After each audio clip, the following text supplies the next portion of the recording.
84వ కీర్తన 5వ వచనం. నీ వలన బలమునొందు మనుష్యులు ధన్యులు, యాత్ర చేయు మార్గములు వారికి అతి ప్రియములు. 7వ వచనం కూడా చదువుకుందాం. వారు నానాటికి బలాభివృద్ధి నొందుచు ప్రయాణము చేయుదురు, వారిలో ప్రతి వాడును సియోనులో దేవుని సన్నిధిని కనబడును. ఈ 2 వచనాల్లో ఒక మాట మనకు కనబడుతుంది. అదేంటంటే యాత్ర, మార్గము, ప్రయాణము. విశ్వాస జీవితం అనేది it is a journey. Spiritual life is a journey with Jesus. యేసుక్రీస్తు ప్రభువుతో మన ప్రయాణము ఈ ఆత్మీయ జీవితం. మీలో ఎంతమందికి ప్రయాణాలంటే ఇష్టమో, ఎంతమందికి ఇష్టం లేదో నాకు తెలీదు. యవనస్తులకు ప్రయాణాలంటే బోల్డ్ అంత సరదా కదండి. అక్కడికి వెళ్ళాలి, ఇక్కడికి వెళ్ళాలి, ఎక్స్కర్షన్కి వెళ్ళాలి, ఫ్రెండ్స్తో అవుటింగ్కి వెళ్ళాలి, ఆ ట్రిప్కి వెళ్ళాలి, ఈ ట్రిప్కి వెళ్ళాలని తల్లిదండ్రుల్ని ఏడ్చైనా, గీబెట్టైనా, విసిగించైనా సరే వెళ్తూ ఉంటారు. ఎందుకంటే ఆయా స్థలాలకు వెళ్ళాలి, ఆయా ప్రదేశాలకు వెళ్ళాలి, ఫ్రెండ్స్తో సరదాగా గడపాలి. ట్రావెలింగ్ అంటే చాలామందికి ఇష్టం. కానీ నాకు తెలిసి పెద్ద వయసులో ఉన్నవారికి ట్రావెలింగ్ అంటే ఖచ్చితంగా సరదా కాదు. మా అమ్మమ్మ ఉంటారు. మా అమ్మమ్మని ఎప్పుడైనా మరి రాజమండ్రి రండి అంటే, నాకు ప్రయాణం అంటే టెన్షన్ అమ్మ, ప్రయాణం అంటే నాకు 2 రోజుల నుంచి నిద్రే పట్టదంటారు. అంటే మరి ట్రైన్ ఎక్కేటప్పుడు ఎలా ఉంటుందో, ట్రైన్లో ఎలా ఉంటుందో, ట్రైన్ దిగేటప్పుడు ఎలా ఉంటుందో, మరి ఏం ఊహించుకుంటారో నాకు తెలియదు. కానీ కొంతమందికి పెద్దవాళ్ళకి ప్రయాణం అంటే చాలా భయం. విశ్వాస జీవితము మనందరము చేసే ఒక ఆత్మీయ ప్రయాణము. ఈ ప్రయాణం నేను చేయను అనడానికి లేదు. దేవుని ప్రజలైన ఇశ్రాయేలీయులు ఐగుప్తులో నుండి బయటకు వచ్చారు. వారు కనాను వైపుగా ప్రయాణం చేశారు. ఎంతకాలం ప్రయాణం చేశారు? 40 సంవత్సరాలు ప్రయాణం చేశారు. 40 సంవత్సరాల ప్రయాణం అంటే ఈజీ జర్నీయా, హార్డ్ జర్నీయా? మనం చూడండి, ఒక్కరోజు ప్రయాణం చేస్తేనే ఇంటికి రాగానే హోమ్ స్వీట్ హోమ్ అనుకుంటాం కదా.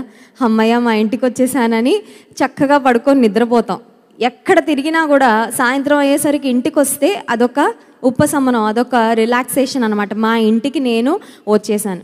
ఇమాజిన్ 2 రోజులు 3 రోజులు ట్రైన్ ప్రయాణం ఢిల్లీకో నార్త్ సైడ్ ఎక్కడికి వెళ్ళామనుకోండి, ఎలా ఉంటుంది? అది ఒక రకంగా ఉండదు, చాలా రకాలుగా ఉంటుంది. కానీ దేవుని ప్రజలు ఇంటికి ఎప్పుడు చేరుకున్నారు? ఇల్లే లేదు వారికి. ఎన్ని సంవత్సరాల ప్రయాణం? 40 సంవత్సరాలు. 40 సంవత్సరాల ప్రయాణంలో వృద్ధాప్యంలో ఉండి ఐగుప్తు నుండి బయటకు వచ్చిన వారు ఉన్నారు. వారు ఎక్కడ చనిపోయారు? ప్రయాణంలోనే చనిపోయారు. కొంతమంది పిల్లలు ప్రయాణంలోనే పుట్టారు. పుట్టేవాళ్ళు పుడుతున్నారు, చనిపోయేవాళ్ళు చనిపోతున్నారు. ఎలా అంటే ఓ ట్రైన్ జర్నీ టైప్లో ఎక్కేవాళ్ళు ఎక్కుతుంటారు, దిగేవాళ్ళు దిగుతుంటారు. ట్రైన్ జర్నీలో ఉన్న వాళ్ళతో మనం క్లోజ్ కాంటాక్ట్ కలిగి ఉండి ఎప్పటికీ జీవితాంతం మీరు మాతో ఉంటారు అన్నట్టు మనం ఎప్పుడు ఫీల్ అవ్వం. మీరు ఎక్కుతారు, మీరు దిగుతారు, మేము ఎక్కుతాం, మేము దిగుతాం అన్నట్లుగా ఉంటుంది మన పరిస్థితి. విశ్వాస జీవితం కూడా it is a journey with Jesus. చాలాసార్లు మన చుట్టూ ఉన్న మనుషుల కోసం బ్రతికేస్తూ ఉంటాం. మన చుట్టూ ఉన్న మనుషులే మన మైండ్లో తిరుగుతూ ఉంటారు. మనల్ని సృజించిన దేవుని కంటే ఏ పని చేసినా వాళ్ళు ఏమనుకుంటారో, వీళ్ళు ఏమనుకుంటారో, వాళ్ళు ఎలా ఫీల్ అవుతారో, వీళ్ళు ఎలా ఫీల్ అవుతారో. వాళ్ళ కోసం పుట్టించాడా దేవుడు నిన్ను? నీ కోసం పుట్టించాడా?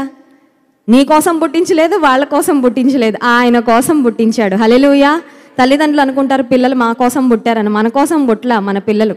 దేవుని కోసం పుట్టించాడు, పెంచమని ఇచ్చాడు మనకంతే. ఎంతకాలం ఇస్తే అంతకాలం మన పిల్లల్ని దేవుని కోసం మనం పెంచాలి. కొంతమంది చూడండి, తల్లిదండ్రులు మా కోసం పెంచుకోవాలండి, మమ్మల్ని మా వాళ్ళు బాగా చూసేయాలి, లేకపోతే పెద్ద అయిన తర్వాత మాకు పెద్ద బంగ్లా కడతాడండి మా వాడని, వాడికి చికెన్ మటన్ అన్నీ తినిపిస్తారు, వాడు బాగా కండలు పెంచి అమ్మా నాన్ని కొట్టేస్తుంటాడు. అంటే కొన్నిసార్లు మనం అనుకుంటుంటాము మన పిల్లల్ని మన కోసం దేవుడు ఇచ్చాడు, మన కోసమే పెంచుకోవాలి, మనల్ని ఏదో వాళ్ళు చూసేసుకుంటారని. చాలాసార్లు మన మనసు కూడా ఎప్పుడు వారి చుట్టూ వీరి చుట్టూ తిరుగుతూ ఉంటుంది. అవునంటారా కాదంటారా? ఫీలింగ్స్ కదండి, ఫీలింగ్స్. ఎవరు ఎలా ఫీల్ అవుతారో అని మనం ఫీల్ అయిపోతుంటాం. మందిరానికి వెళ్తే వాళ్ళు ఏం ఫీల్ అవుతారో, వాళ్ళు ఏం ఫీల్ అవుతారో నీకెందుకు? నీ దేవుడు ఏం ఫీల్ అవుతున్నాడో ఒకసారి ఆలోచించి. ఈ మాట మాట్లాడితే వాళ్ళు ఏం ఫీల్ అవుతారని నువ్వు అనుకుంటున్నావు. సరైన మాట సరైన సమయంలో దేవుడు నేను చెప్పమంటే నువ్వు చెప్పాల్సిందే. ఇంకెవరు ఏం ఫీల్ అయినా నీకు అనవసరం.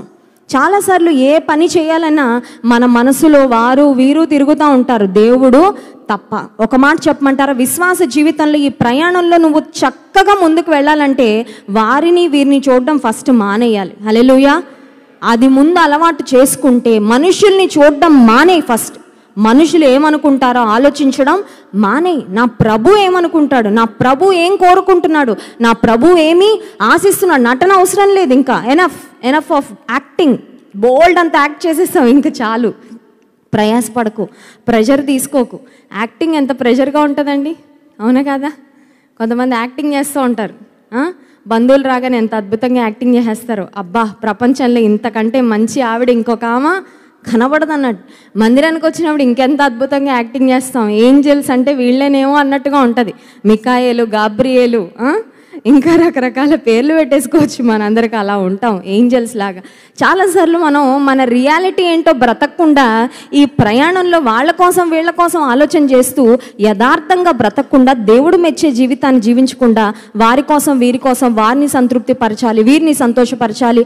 ఈ సందర్భంలో వాళ్ళు నేను ఏం మాట్లాడాలని కోరుకుంటుంటారు, వాళ్ళు ఏం మాట్లాడాలని కోరుకోవాలని నువ్వు మాట్లాడడం కాదు, ప్రభు నువ్వు ఏం మాట్లాడాలని తలస్తున్నాను. ఫ్రెండ్ వచ్చాడు, బయటికి వెళ్దామన్నాడు, ఫ్రెండ్ బాధపడతాడని వస్తానని చెప్పడం కాదు, దేవుడు ఏం చెప్పాలని కోరుకుంటున్నాడు, దేవుడు నేనేం చేయాలని ఈ సమయంలో ఆశిస్తున్నాడు, అది నువ్వు ఆలోచిస్తూ వెళ్ళగలిగితే ఈ యాత్ర చేయు మార్గములు వారికి ఎలా ఉంటాయంట, అతి ప్రియములు. Journey is exhausting. ప్రయాణాలు చాలా అలసట, అవునా కదా? ప్రయాణాలు మామూలు అలసట కాదు. ఈ మందిరం కన్స్ట్రక్షన్ అవుతూ ఉన్నప్పుడు జాన్ వెస్లీ గారు, నేను, ధన్య అమెరికా దేశం వెళ్ళాం. I think we were there for almost 2 weeks. 2 వారాలు అమెరికా దేశంలో ఉన్నాం. రిటర్న్లో మళ్ళీ ఇంగ్లాండ్లో ఆగి అక్కడ కూడా పరిచయం చూసుకొని మేము వచ్చాం. 2 వారాలు మేము ఉంటే 2 వారాల్లో దాదాపు యుఎస్లో ఉన్న 15 స్టేట్స్ మేము తిరిగామండి. 15 స్టేట్స్, 15 రాష్ట్రాలు మేము తిరిగాం. ప్రతి ప్రాంతానికి వెళ్ళడం, సువార్త ప్రకటిస్తూ అలాగా ప్రయాణాలు చేస్తున్నప్పుడు నా పరిస్థితి లిటరల్గా ఎట్లా ఉండేదంటే, ఒక స్టేట్కి వెళ్ళగానే వాళ్ళు ఒక బెడ్రూమ్ ఇచ్చేవాళ్ళు. ఆ బెడ్రూమ్లో సూట్ కేసులు అన్నీ తెరిచి అన్నీ బయట పెట్టుకునేదాన్ని. మరి చిన్న బిడ్డ కదా, ఇంకా తనకు కావాల్సినవి, తనకు తినిపించేవి, తనకి స్నానానికి అన్నీ సెట్ చేసుకునేదాన్ని. మళ్ళీ నెక్స్ట్ రోజు సాయంత్రం అవగానే చలో let's go to the airport అనేవాళ్ళు. ఏంటి ప్రయాణం ఉంది అనగానే అప్పటి వరకు అన్నీ తీసి సర్దుకున్న దాన్ని మళ్ళీ ఏం చేయాల్సి వచ్చేది, మళ్ళీ అన్నీ ప్యాకప్. అప్పుడు ఏం గుర్తొచ్చేదంటే, ఈ లోకంలో మనము యాత్రికులము. ఇక్కడ సిలేసుకొని ఉండడానికి మనం ఎవ్వరము రాలేదు, కానీ మనం సిలేసుకొని ఉండడానికే ఉన్నట్టు ఆలోచిస్తుంటాం ఎంతసేపు. ఆ రూపాయి దాచాలి, ఈ రూపాయి దాచాలి, అన్నీ నావే, అన్నీ నాకే, స్వార్థం స్వార్థం స్వార్థం. ఎంతకాలం ఉంటావు ఈ లోకంలో? నీ జీవితానికి ఒక గ్యారంటీ ఉందా? ఎన్ని రోజులు బ్రతుకుతావో నీకు తెలుసా? ఆ రోజుల్లో ఆల్మోస్ట్ ఒక 15 స్టేట్స్ మేము ప్రయాణం చేస్తున్నప్పుడు దేవుడు ఇదే మాట నాకు జ్ఞాపకం చేశాడు. అబ్రహాము గుడారాల్లో నివసించాడు. అబ్రహాము ధనవంతుడే, అబ్రహాం భాగ్యవంతుడే, దేవునితో సహవాసం చేసిన వ్యక్తే, దేవుని స్నేహితుడే. కానీ ప్రయాణమే ప్రయాణం. దేవుడు నేను చూపించే దేశానికి వెళ్ళంటే నువ్వు ఎటు చూపిస్తే, ఎప్పుడు చూపిస్తే అటు నేను ప్రయాణం చేసి వెళ్ళిపోతానయ్యా. దేవునితో నువ్వు ప్రయాణం చేయడానికి రెడీయా అని అడుగుతున్నాను ఈ రాత్రికాల సమయంలో. Are you ready to travel with Jesus? ఈ జీవిత ప్రయాణంలో యేసు ప్రభుకి మనం వాకింగ్ పార్ట్నర్స్ అన్నారు జాన్ వెస్లీ గారు. గుర్తుందా మీకు? మీరు ఎంతమంది రాసుకుంటున్నారో, మైండ్లో పెట్టుకుంటున్నారో నాకు తెలియదు, కానీ నేనైతే ప్రతి మాట జాగ్రత్తగా నోట్ చేసుకున్నాను. God is looking for walking partners అని చెప్పారు. ఎప్పుడు చెప్పారు అది? Walk in love, walk in light, walk in wisdom. ప్రేమలో నడుచుకోవాలి, జ్ఞానంతో నడుచుకోవాలి, అలాగే వెలుగులో నడుచుకోవాలి. ఎప్పుడమ్మా? సో దేవుడు ఆయనతో పాటు కలిసి నడిచేవారి కొరకు చూస్తున్నాడు. దేవునితో మనము నడవాలని.